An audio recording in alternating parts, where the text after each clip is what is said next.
The economy grew 3.3% in the final 3 months of 2023. For the year, a robust 2.5%, fueled by strong consumer spending and hiring. Today's numbers smashing expectations. The 4.1% economic growth in the second quarter, the strongest since a 5% quarter in 2014. History does show that you need to have economic growth before you have job growth.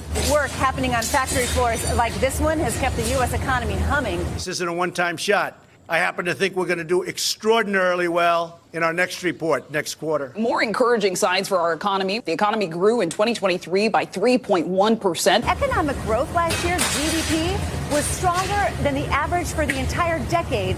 It's a vibrant economy, and I think people are positive about how it's going to turn out for them. Sounds like growth mania to me.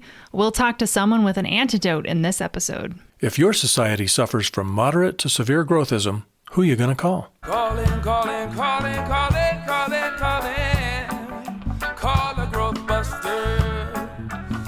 Whoa, whoa, whoa. Thanks for calling. You're listening to the Growth Busters podcast, where in this episode we'll learn about a new think tank, one that's actually doing some thinking. Just in the nick of time, because the costs of growth are killing us, literally. Yes. So on this podcast, we talk about limits to growth and ecological overshoot. Which we're in. And that's driven by overpopulation, overconsumption, and our addiction to economic growth. I'm Stephanie Gardner, environmental law and policy fanatic and sustainable energy pro. And I'm Dave Gardner, director of the documentary Growth Busters, Hooked on Growth. Beautiful lives on a healthy planet. That's what we're after. And if you are too, please follow this podcast and share it with everyone you know, the growth afflicted and especially the growth addicted.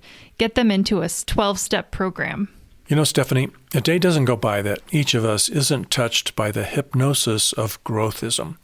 Every news report, every conversation, every political speech, every Chamber of Commerce meeting, if the economy is mentioned, we get the inherent bias that growth is good and stagnation, or God forbid, contraction, is bad. Of course, growth is good. No one questions it. If a journalist, politician, economist, or business person repeating the fairy tale isn't knowingly propagandizing, then they genuinely believe the myth because they themselves are victims of the propaganda.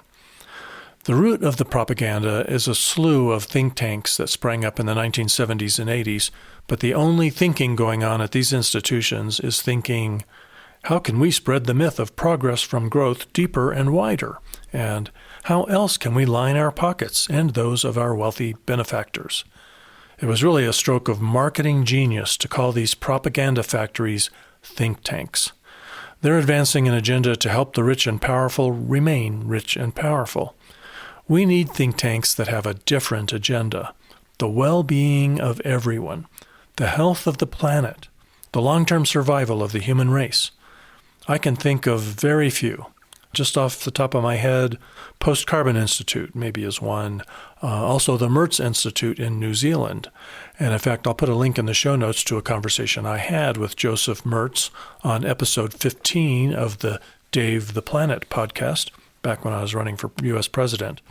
But the newest think tank, that's one of the good guys, is the Arketa Institute for Post-Growth Finance. Today, we'll talk with co-founder Matt Orsagh, who we know from his excellent Substack column, Degrowth is the Answer, and from episode 9 of the Dave the Planet podcast, What We're Doing Isn't Working. It's time for a new approach. I'll put a link in the show notes to that as well. Matt, with his co-founders Steve Rocco and Anastasia Linn, have launched the Arketa Institute for Post-Growth Finance, and we're going to be talking with him today. Well, let's hear it from the horse's mouth. Matt, why did you form the Institute? What do you hope to accomplish? Myself and other folks that started Arketa, in our journeys in finance and our careers in finance, we came to, kind of a similar realization that this system isn't working. It doesn't work. I was in the sustainability world, and so I saw, I was kind of present at creation of things like the PRI back in the day. That was one of my first assignments when I was at CFA Institute, Chartered Financial Analyst Institute. I started there. What's PRI? PRI is the Principles of Responsible Investment. And that was started by a UN organization. It became its own thing. And what that was officially launched in 2006. And what it was is investors agreeing to integrate environmental, social, and governance, or ESG, factors into the investment process. And that was revolutionary at the time. And over the years, that grew into the sustainability world, sustainable investments, sustainable companies. And sort of the problem with that was there was a lot of greenwashing going on. And greenwashing is companies pretending to be green. I'm making air quotes. This is terrible podcasting. Pretending to be green when they weren't. And my favorite example of that is, it's a classic one, is this company came out with a soap bottle that they said was green because it was cardboard, but you cut up in the cardboard and there was a plastic bottle underneath. That's kind of the epitome of greenwashing. And on the investor side too. I worked at the CFA Institute, kind of their think tank arm. And the CFA Institute is the Chartered Financial Institute. They certify financial professionals around the world. Like if you get a CFA charter, it's kind of beyond an MBA in finance. It's like the golden ticket, sort of, if you will, if you're a finance professional. I got one back in 2003. But I worked at their think tank arm starting in 2005. And I focused originally on corporate governance and sustainability issues. And my responsibilities and interest in sustainability grew over the years. But as I went along, I realized that the sustainable investing wasn't really doing much. The analogy I use is like you're painting the house while the house is on fire and saying you're improving the house. Technically, you may be right, but in the long run, that's not going to do much of anything. Not nearly enough. Well, not quite enough. Yeah. And investing by its nature can't address these problems. I think a lot of people in the investment world wanted to wish that. There's a term for that, green wishing, like wishing that your efforts would do more than they actually do. But a lot of these things get down to policy decisions, the price on carbon, things like that. And sustainable investing ended up being, slightly tilting your portfolio to tech because it had a lower carbon profile. That's what it ended up being. And so it's the three of us kind of getting disillusioned with that world and realizing that there's more out there. And I had come across in my research only about 5 or 6 years ago, and I'm a middle-aged person, things like degrowth and ecological economics. And at first I heard the word degrowth and I was like, no, thank you. That sounds terrible. That sounds like having a depression on purpose just to, slow down ecological damage. So let's not do that. But then I started reading more about it and researching more about it. And I encourage anyone to do the same. When they come up with a challenging topic that challenges their beliefs, jump in and see what you think. And over time, I realized, ecological economics is really more the way to go, because the neoclassical economics we all learn, again, I'm going to do terrible podcasting. You do a visual with my hands. On one side of a circle, you have firms. On another side of a circle, you have people. And there's arrows going around. The firms provide money and jobs to people. People provide labor and capital to the firms. And that goes around and around in a virtuous circle. And that's the model of capitalism. Neoclassical economics, we've learned. And I think that diagram is in your white paper that we'll be talking about, right? Yeah. So if somebody wants to see that, they can. Yeah. But that leaves out the energy and the materials you need to put into that system and the waste that comes out of that system. And that's huge things to leave out. But by leaving that out, we can argue about this, and this could be a whole day-long discussion in and of itself. But those decisions to leave those things out are cultural decisions and political decisions and financial decisions, because it's easier to get things done and to make products when you don't worry about the waste, when you don't worry about where the energy is coming from. But in the long run, you pay for that with ecological damages we have now that we haven't really faced up to. So that's where starting the think tank comes from. And starting a think tank was, that's kind of where I came from, and what I knew was in the think tank arm of CFA Institute. And what we saw was, I live in Charlottesville, Virginia. I'm 2 hours away from Washington, D.C. And the joke is that if you throw a rock in Washington, D.C., you'll hit someone who works at a think tank, because there's so many, there's so many think tanks there. That's where government is. You'll find the same in Brussels and London and places like that. Mm-hmm. But all those think tanks that are economic think tanks are talking about growth. They're pro-growth, because that's our culture. That's our economic model. And I get it. I was sold, this fairy tale of growth just like anybody else. But we saw that ecological economics and degrowth were a path to something better. And there were no think tanks that talk about this stuff. There's a lot of academic research, especially coming out of Europe. Yeah. But there's not really a lot at the level of talking to students, talking to financial professionals, talking to policymakers. And we see ourselves as the bridge to that world. And our mission statement is to normalize the conversation around ecological economics and degrowth in the financial world so that these conversations happen. So people understand that, ecological economics is a better model than neoclassical economics. Yes, some degrowth policies make sense. Let's talk about those. So I'll stop there. I know I've talked for quite a while, but we can get into more of the details as I go along. I'm glad you stopped because I just want a moment to applaud. This is great. It's the next step because, as you mentioned, academics, and especially in Europe, have been talking and writing about degrowth for quite a while, but something was missing, and you guys are filling in the blanks to make forward progress on this. Mm-hmm. Well, I have to say I'm impressed that you were really at the epicenter of what it sounds like is the financial industry, and you learned some more information, you kind of dug into some details, and it changed your point of view, and then you had the courage to go off in a totally different direction. Have you experienced a level of, like, I don't know if this is the right word, ostracization in the industry? Do you have former colleagues that think, oh gosh, what is Matt doing out there in degrowth land? What has the reception been amongst your industry? Do you still get invited to parties? No, but that's more because I'm a middle-aged guy with too many kids. So I'm too tired and don't have time for that stuff anyway. No, but I jokingly wanted to name, this is a think tank we started, and it started with people talking, what do we want to do and making plans, all that stuff. And at some point we had to choose a name for the think tank. And my first offering was the Sisyphus Institute, because that's kind of how I envisioned what we're doing. We're rolling a boulder uphill, and then it'll roll back down, and then we have to roll it up again. Because that's what it felt like that we would be doing. Yeah. Because I understand, culturally, economically, politically, we are wired for growth. And growth is good. Growth is virtuous. How dare you say that it's not? I get it. I understand.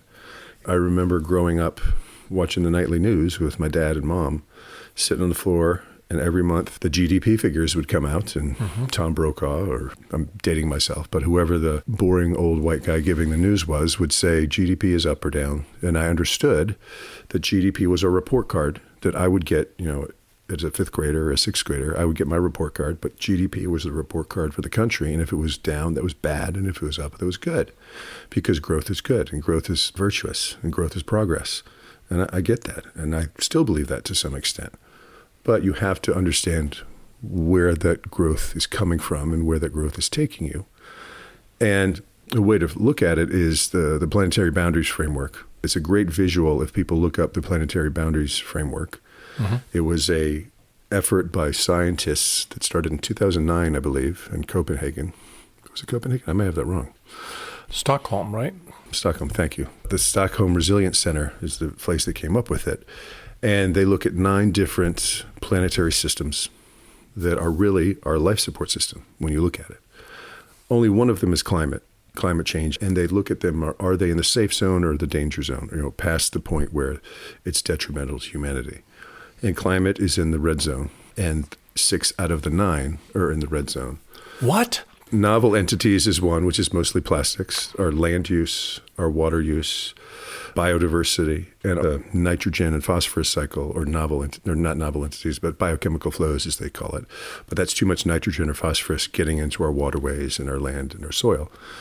And 6 of those are in the red, which is telling us that this isn't working. There's too much of what we're producing, and it's harming our life support system. And that's what we get at the growth at all cost lifestyle, the growth at all cost economic system. And Herman Daly, who's the father of ecological economics, has a great graphic that I'm not going to try to describe and make circles with my hands that you can't see in the podcast world. But he breaks it down to, we used to live in an empty world, relatively empty world. And the example I give is, think about 10,000 years ago when we're wandering around and we're hunters and gatherers. We would use all or most of the resources in an area, and then we'd move along. And that area that we were just in would regenerate, and the river would come clean again, and the animals would come back, and the trees and the grasses would grow. And we lived in a relatively empty world, so we couldn't bespoil the world too much where it couldn't come back. Yeah. But now we live in a full world where it will, because there's no place left to go. There's no new land to go to. And so we have to be much more careful about how we treat the land and the water and those planetary boundaries that we've gone past. So that's where the need for degrowth comes from. It's not some, socialist utopia. It's just a physical need that we have to not go further past the barriers that we already are past. Growth, as wonderful as it is, can't go on forever. Yeah, and a way to think of it is the growth that is promised in most developed markets is about 2% growth a year. That's kind of the target that our economies shoot for. But if you do some rudimentary math, some fancy CFA finance math, or just rudimentary math, that means you double the resources you need every 35 years. So think about now where we're past those planetary boundaries in 6 out of the 9, and ocean acidification, which makes the ocean more acidic, so things with shells are going to have a hard time living in it, is due to come up and pass that barrier in the next 10 to 20 years. So we'll be 7 relatively soon. If we use twice as much energy and twice as much resources every 35 years, and we're already past those boundaries, how do you think that's going to play out? Not well. Not good. Yeah. So that is where we're coming from. This is just the basic science. In the report we talk about, look, it's just physics and chemistry. It's not anything complicated. So that's kind of the basis of this thinking is we need to step off the growth for growth's sake treadmill. Not that growth is evil, it's not working for us in the long run. So let's get on a degrowth path to a better system. You mentioned, being programmed, how you were being programmed by the news anchors reporting about GDP growth. And if it was up, that was good. And if it was slowing down, that was bad. And I think that's true. All of us have been. And so it's kind of a natural and innocent assumption that everybody has that growth is good and that it can go on forever. But I think there's also, and I think you've written about this, there's also propaganda going on too. There are a number of think tanks that were started in order to just push the cause of big business and the ultra wealthy in the world to keep us believing that fairy tale. They probably don't think it's a fairy tale, but they work pretty hard. I'm thinking of think tanks like the Heritage Foundation, Cato Institute, American Enterprise Institute, and the Hoover Institution are the ones that I first think of. They're working pretty hard to make sure that the growth is wonderful and possible message. You don't go a day really without getting that message. Yeah. And it seems to me like the politicians turn to those experts and the news media turn to those propaganda tanks time and again. And so I think, I'm sure I'm not giving you any news. One of your challenges is how do you guys plug into that and get it so that they start paying attention to you? Yeah. This is a great way to get back to a question Stephanie asked me that I don't think I really answered correctly. When she said, are you kicked out of all the nice cocktail parties and does polite society still accept you? This is just anecdotal, but it's my anecdotal and it's the people I'm working with that are anecdotal, and other people who are doing similar work that we hear from is about a third of the people are on board once they hear what degrowth is, or maybe they already know what it is or already know what ecological economics is. And they get it, and they're like, yes, this makes sense. Another third of the people think you're insane or crazy, but that makes sense. And our paper that just came out today, we'll talk about it later, but the name of it is By Disaster or Design, and you can look it up at arketainstitute.org. The first part of the paper is talking about what is ecological economics, what is degrowth, what about how do we answer the question of can green growth save everything? And the answer is no, of course. We talk about systems thinking. So we introduce these concepts because this is new to most people who are reading the paper. Mm-hmm. It's meant to be kind of an introduction to financial professionals. The second part is what we think finance will look like and evolve into, because it will need to evolve into something. And the third part of the paper, I think, is one that a lot of people talking about these topics and often miss is this is a big change. Can I swear on your podcast? Yeah. I would say this is a big effing change, but this is a big change for people. This is a huge cultural shift for people. We're asking you to stop believing in something that you believe in. And I get it. That's hard. That challenges people's identity. And we get it.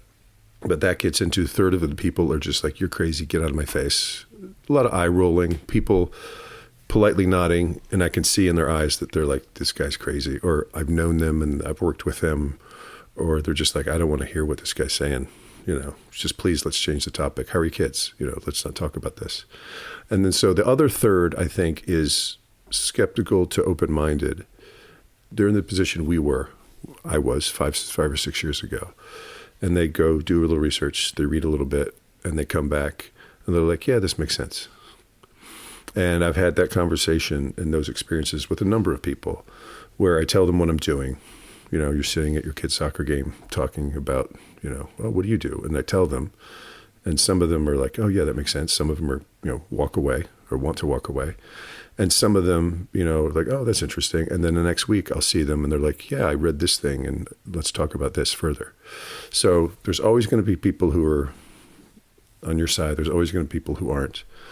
And the reason we started the think tank, getting back to that, is that I think once people understand the basics and they understand the basic arguments, and it's easy to understand that what we're doing isn't sustainable.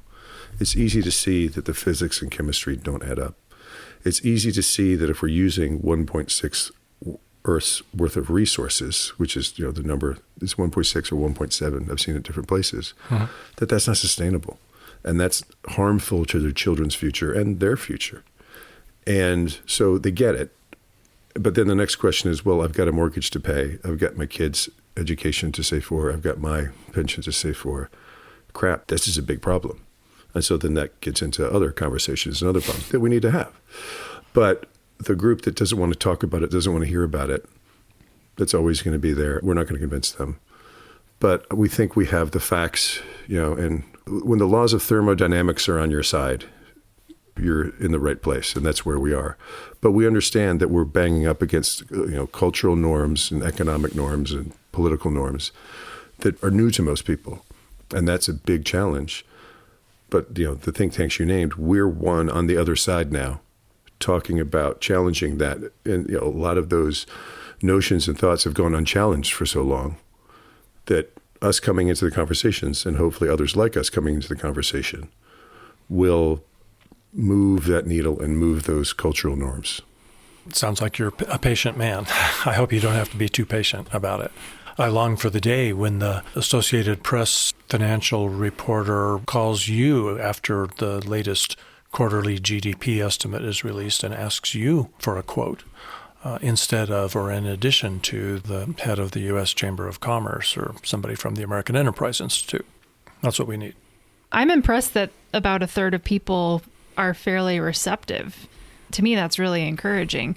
And I'm guessing the other third that are skeptical but open-minded, willing to learn more, those are the types of people that then try to contort themselves into, well, maybe technology's gonna save us and right. AI is gonna solve all of our problems. I like that you kind of address that in your paper too, right, where you talk about how adding more to the pile of human technology and activities is just going to create more problems down the road. Right. And you talk about Javin's paradox too, which we've talked about on our podcast as well. So I like that you have that. You kind of start to talk through some of those initial reactions that people might have. Yeah. And like Javin's paradox, Jevons was an economist, I forget when, but a long time ago, hundreds of years ago. I'd never heard of Jevons paradox until relatively recently. Wow. And I'd never heard of ecological economics, degrowth and stuff. But that makes sense. No one who wants to support the system of, continuous growth is going to tell you about Jevons paradox. And Jevons paradox is that once it started with the coal industry, because in his time, coal was the big energy source in England. Mm-hmm. I think he was Scottish or English, I can't remember. And he found out that as more coal was discovered and the engines became more efficient in using coal, it didn't save the amount of coal because people thought, well, this machine is more efficient. We can do more with it. So the demand went up, and so they used more. And it's the same with when, your average miles per gallon on your car went from, what was it? Just, single digits in the 70s to now you can get cars that, sip gas and you get 40 miles per gallon. Well, that's nice, but you're going to end up using that technology more and you just end up using more. So it's never an answer. You have to design the system differently so you don't use that. Even though it might become cheaper, mass transportation would be better than everyone owning a car because you're just going to use more gas. And just that one example. Yeah, and the cheapness of it is a big part of that. The cheaper it gets, it's easy to use more. And gas is so subsidized in the U.S. a little bit, but a lot of places around the world, gas is just insanely subsidized. Gasoline, petrol, whatever language you use who's listening to this. Yeah. That, because people want cheap energy, because that makes them happy and less likely to be disgruntled and vote people out or throw people out. So that's part of the grand bargain, is a political one, to subsidize energy so that it's less expensive and used more, but that just compounds the problem in the long run. Yeah. Okay, so let's get to this paper. So we're recording this on April 23rd of 2025, and as you mentioned today, your new think tank that's actually doing some thinking, the most important thinking on the planet, in my opinion, published a white paper, you mentioned it was called By Disaster or Design, How Finance Can Evolve to Avoid the Worst of the Ecological Challenges We Face and Enable the Transition to a Better Economic Model. And it's a great primer. You're a good teacher, Matt, and I'm guessing you had a big hand in the writing of this paper. So it's a good primer for anyone who isn't familiar with degrowth, or maybe not even familiar with ecological economics or the fact that we're in ecological overshoot. It does a good job of setting the stage for why the finance industry needs to evolve. Well, thank you. Hoping, because you have this history in finance, that the finance industry will pay more attention to you guys than they otherwise might. Yeah, we'll see. You define degrowth pretty well in the paper, but we should talk about that, shouldn't we? We should give you a chance to explain for our listeners. What the hell is degrowth? I will defer to the experts who have been doing this a long time, the academic folks. And the definition that degrowth is most often used is an equitable downscaling of production and consumption that increases human well-being and enhances ecological conditions at the local and global level in the short and long term. And kind of the shorthand of that is changing our economic system and our activity on the planet so we get back within those planetary boundaries. So we're living in a sustainable world. And the phrase often uses a well-being economy. And we explain, and I often explain, degrowth it's not an economic system, it's not an ideological system.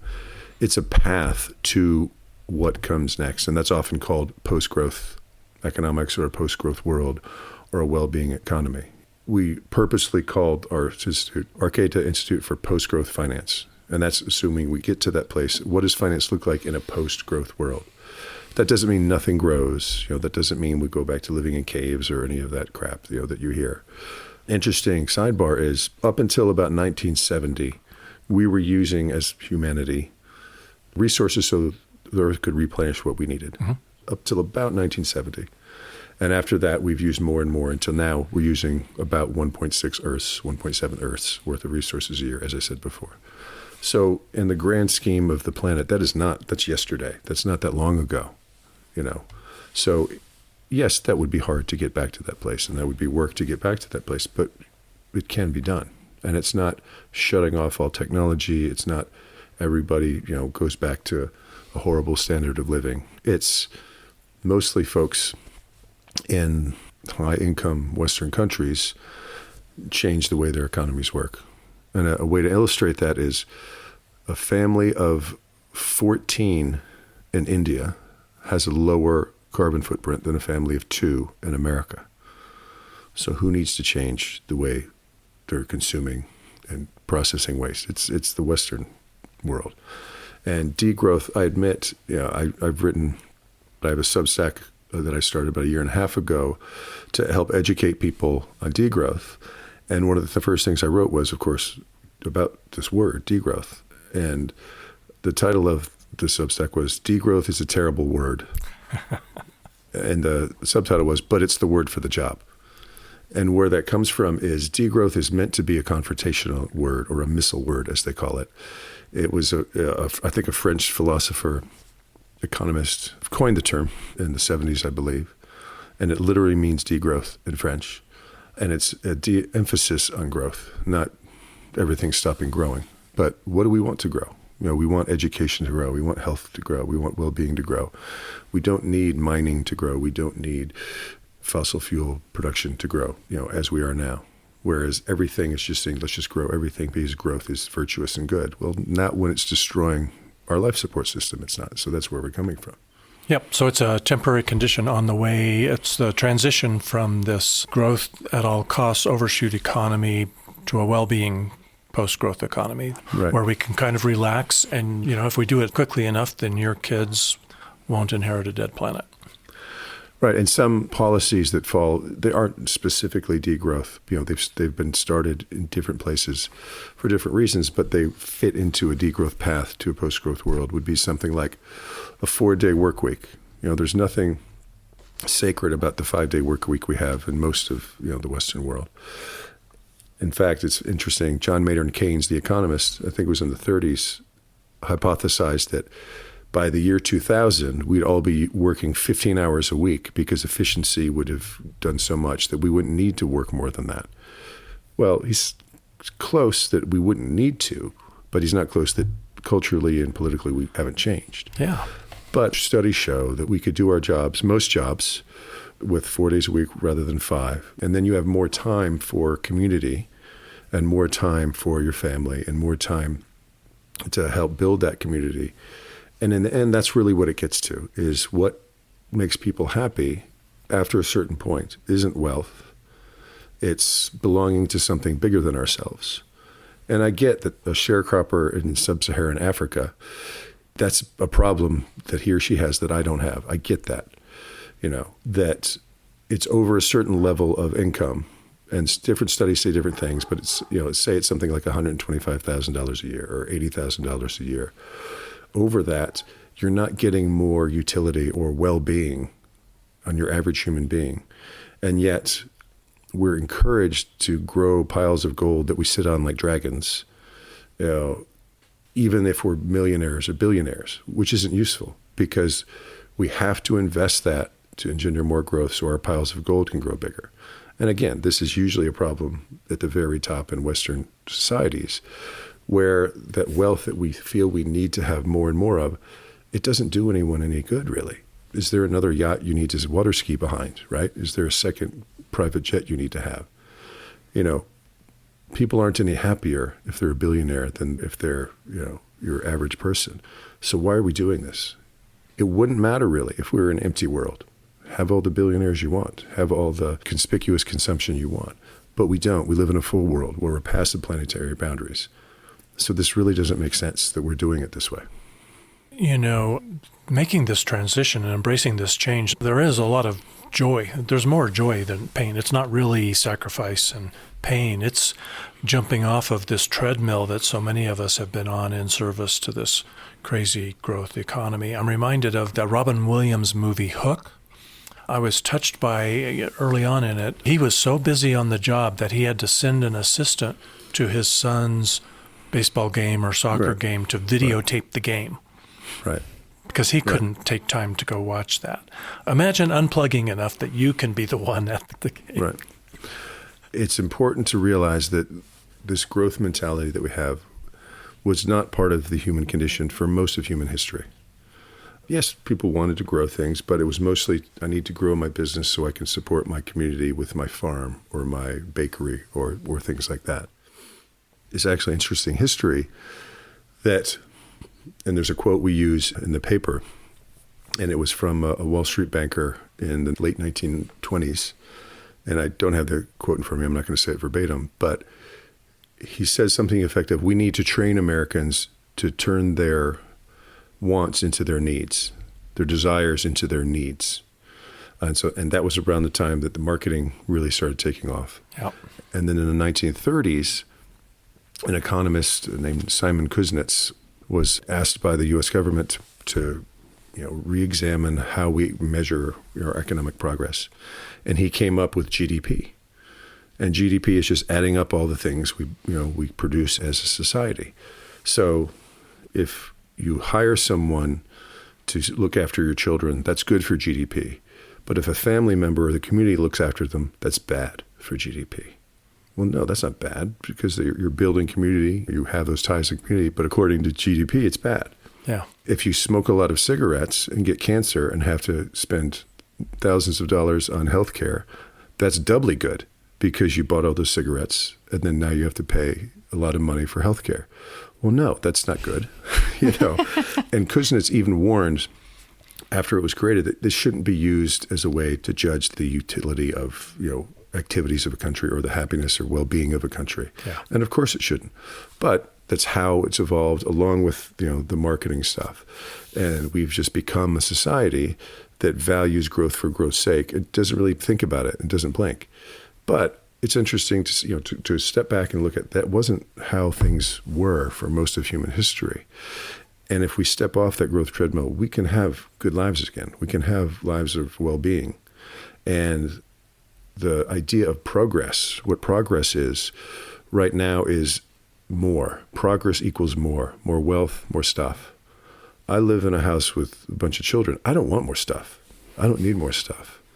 And I say I want time with them now, but maybe when they're teenagers, I'll change my mind. But, I would love a 4-day, I work for myself, so I can have that 4-day work week, really. But I think you could have a 4-day work week. You could have policies that focus on building community and having a well-being economy. And I'll just go quickly over a couple of degrowth policies. Yeah, because your paper really does a good job of getting into some of that. Another one that comes up a lot, and this wasn't a degrowth policy when it was started, but it fits in the model, is universal basic income. If people listening in the States, and a lot of countries did this, think back to COVID, a lot of people got checks from the government for, to make sure the economy kept running. Now, that has to come from somewhere, and the somewhere it would come from is a more progressive tax system. And no one likes being taxed, but in the U.S., if you look back at it, the time when there was the most prosperity in the U.S., and prosperity measured by well-being, not necessarily wealth, although that was there too, was after the Second World War, when you had things like the GI Bill and the highway system. There were all these jobs, all this education that the government helped pay for.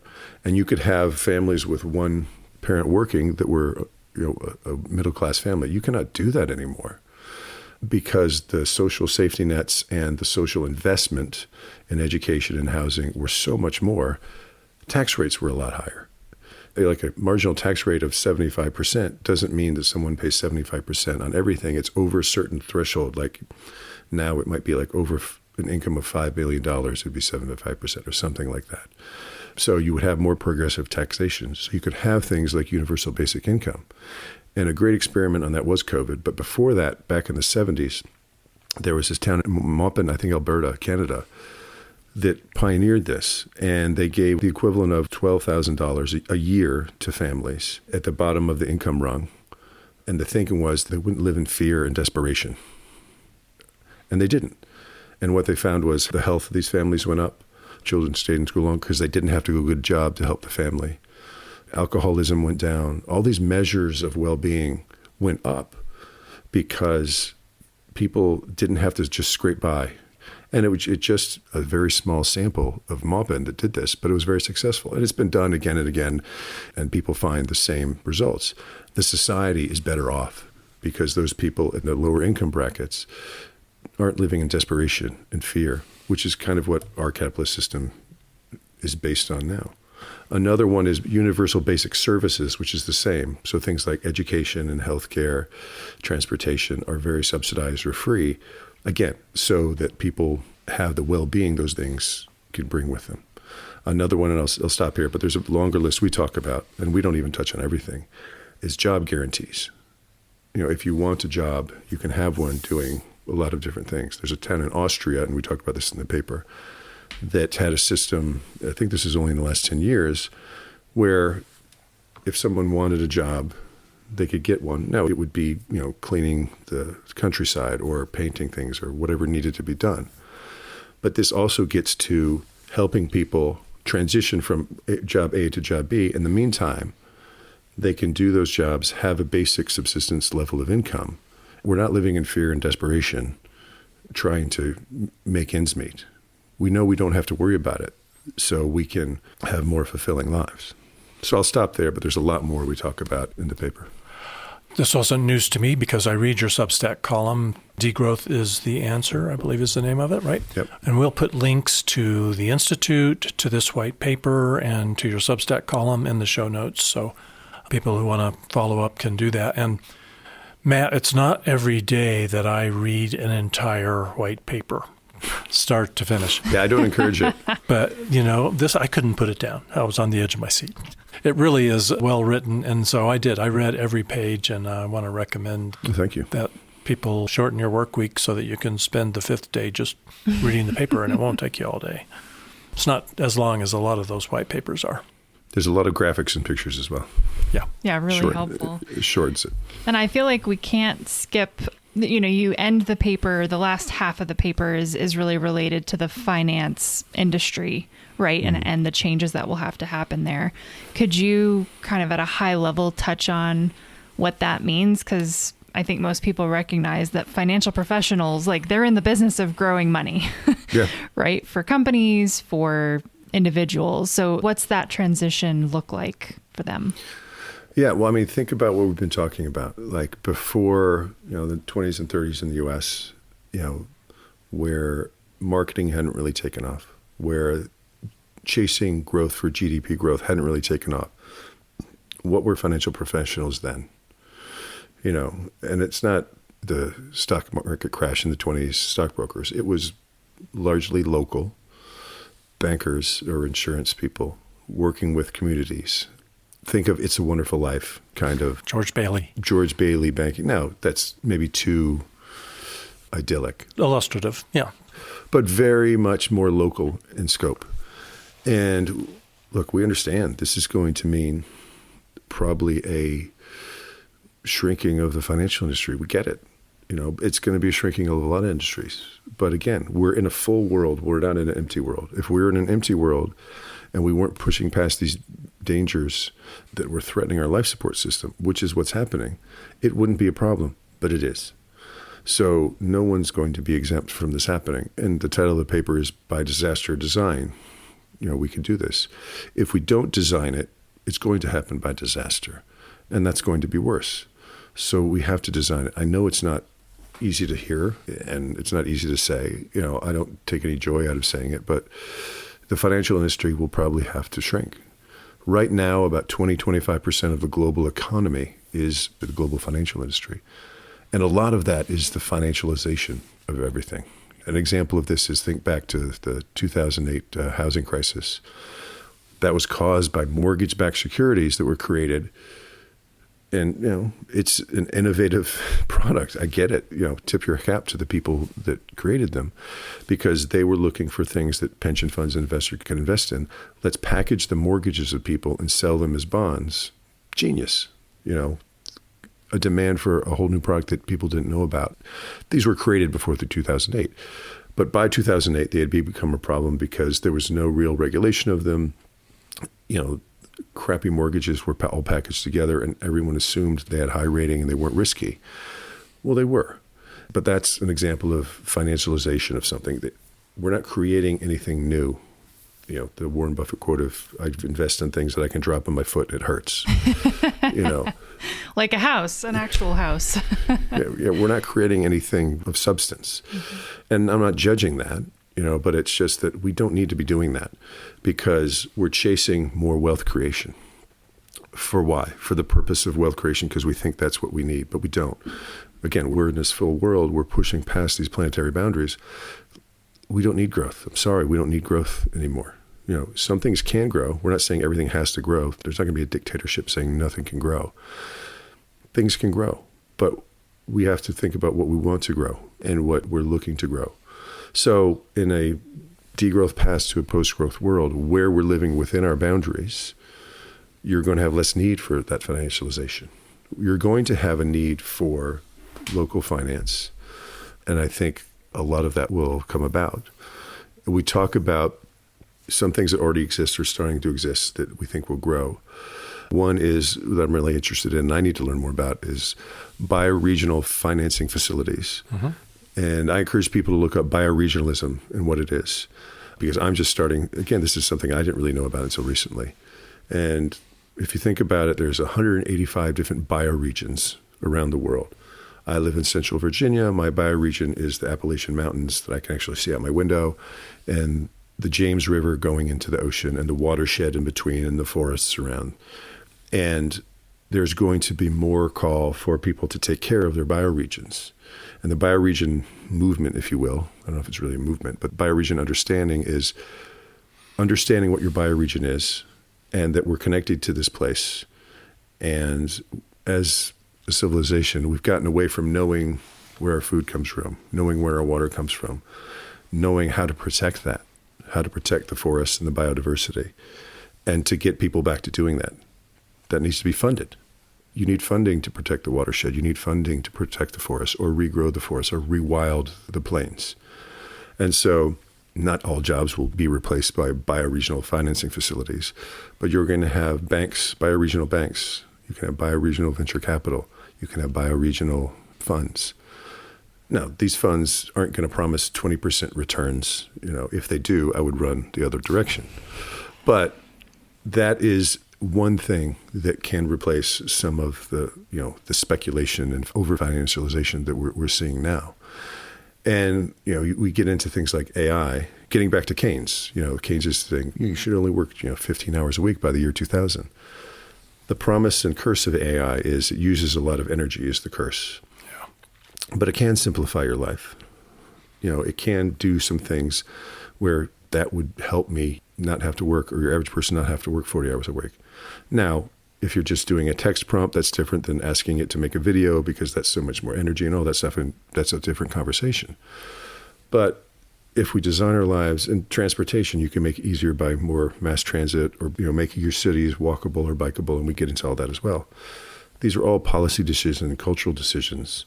Making your food more local, less emphasis on beef and dairy in our diets, not because beef and dairy are terrible, but just they have such an environmental footprint that instead of, like right now, the last stats I saw, about 41% of the lower 48 in America is used for cattle and cattle feed. That's an insane number. Yeah. And so what if we just cut that back to 35% or 33%? That would be a huge savings for our environment. People could still eat beef and drink dairy and have, cheeseburgers. It's fine. But as a society, we would make the decision that we want less of that because it's good. We like it. We're going to have a little bit less of it. We're going to have 10%, 15% less because it's good for us in the long run. And cultural and policy and economic decisions like that in a whole bunch of different areas is what we're talking about. And finance getting into those decision-making processes and supporting that and more at the local level. So that's just one example. I encourage people to read the report. And we encourage people in finance to come yell at us and talk to us. And, we want to have these conversations. We're learning this stuff as well. But we just know this isn't going to work. We've seen this movie before. It doesn't end well. You end in a Mad Max world. And we don't want to live in that world. So let's design something better and not get to the disaster. That's excellent. And, we could talk for another hour, but I know we need to think about wrapping this up. Maybe we'll be able to persuade you to come back, but maybe you'll be too busy talking to the finance professionals and Bloomberg and CNN. We'll always have time for you. And we have projects that we're planning, and when those come out, we'll talk to you. We look forward to following along and seeing what you all put out there. It's great stuff.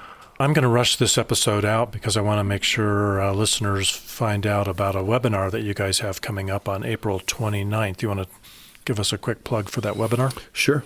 We have a webinar on April 29th that is just walking through kind of the paper. You can meet the people from Arketa besides just me and ask questions about us, about what we found.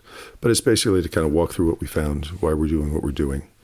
And people can find us either on LinkedIn. Just look up, I'm the only Matt Orsagh in the world, so I can't hide. I'm easy to find. Or look up Arketa Institute on LinkedIn or Arketa Institute, arketa-institute.org. The information's there as well. We're happy to have you. And if you can't come to the webinar, we're going to try to record it and it'll be on our webpage. But also in the future, we want to talk to people from the classroom to the boardroom. about these issues. I had a friend at the University of Richmond who asked me to come and talk to her class a couple of weeks ago, which I did. We're going to do more of that. And we want to be in boardrooms talking to financial folks and have them challenge our assumptions and us challenge their assumptions. We want to normalize this conversation because it just hasn't been had enough in the financial world and the broader world, but we're starting with the financial world. That's great. And that's Arketa. Yep. Arketa Institute. Arketa is the Greek word for enough. So like we have enough or enough of this system already. Let's do something better. So that's probably a little bit better than the Sisyphus Institute. But, a little more optimistic. A little bit more optimistic. But it's meant to say that we have enough. Progress isn't wealth. Progress is having enough. We'll put that website in the show notes as well. That's an easy place to do a couple of things. One is support the work that you're doing. There's an option there. And another is to sign up to get updates, right? Yeah, we have a newsletter you can sign up for. We're actually putting out our first one this week, but it's just talking about us starting Arketa in the paper itself. But we'll have a monthly newsletter that comes out to update people on what we're doing. Well, that's great. Thanks for doing this really important work, and thanks for talking to us about it. And we're going to be following with great interest, Matt. Thank you. Thanks, Dave. Thanks, Stephanie. Before we leave you, we just want to catch you up on a couple of other little news items. The main thing is the book club. You may remember, if you're a regular listener, that we chose an initial book for the Growth Busters Book Club, which is an experiment underway. We're all reading The Serviceberry, Abundance and Reciprocity in the Natural World, an exciting little book by Robin Wall Kimmerer, who is famous for writing Braiding Sweetgrass. Stephanie and I have been reading that book, and it's not a long read and it's not hard work, but we wanted to give everybody plenty of time to find a copy, preferably locally, and read it. And so I think it's time, Stephanie, for us to tell everybody that in the next episode we'll do a book report. We'll discuss that book. Briefly, probably, but we'll discuss it. Yep. And so we'd really love to include your thoughts. So we invite you to read the book as well and get back to us. You can call and record a message at our phone number, 719-402-1400. We're hoping to play a clip on the podcast with your review, your questions, thoughts, anything you want to share about what you thought of the book. You can also email us at podcast@growthbusters.org with your book review or thoughts. And then you could also just record a voice memo on your phone and email that to us, and we can include that in the podcast. So we're looking forward to a little asynchronous book discussion, and get that back to us by mid-May. Mid-May, that's your deadline. We're going to skip listener feedback today, Stephanie, if that's all right with you, because we've had a nice long conversation, and I try not to let these episodes go too much beyond an hour when I can help it. That seems fair. All right. So listen, if you appreciate this podcast, Stephanie and I really could use your help. Yes. Could you please share this episode with the people you love or anyone who needs to learn about the limits to growth? That could include your mayor, your governor, U.S. or state representative, senator, prime minister, president, journalists, your local economist. Be sure to follow the podcast on your podcast app so you don't miss an episode. And join the Growth Busters online community at growthbusters.groups.io. Thanks to Jake Fader for writing and producing the Growth Busters theme you hear at the open and close of this podcast, and to Carlos Jones for singing it. Follow Growth Busters on Facebook and Blue Sky, and Growth Busting on Instagram. You can always learn more or find the Growth Busters documentary at growthbusters.org. Growthbusters.org is also where you can click donate and support our vital work. And where you can get on our email list. Thanks for listening, sharing, and doing your part. We've got a planet to save. Some may dream to pave mountains and streams, but not me. I'm a growth buster. Some may just want more, but don't know what it's for, but not me. I'm a growth buster. Don't want a solution at the cost of pollution. They think bigger is better at the cost of the weather. But no, not us. We are the growth busters. Calling, calling, calling, calling, calling, calling.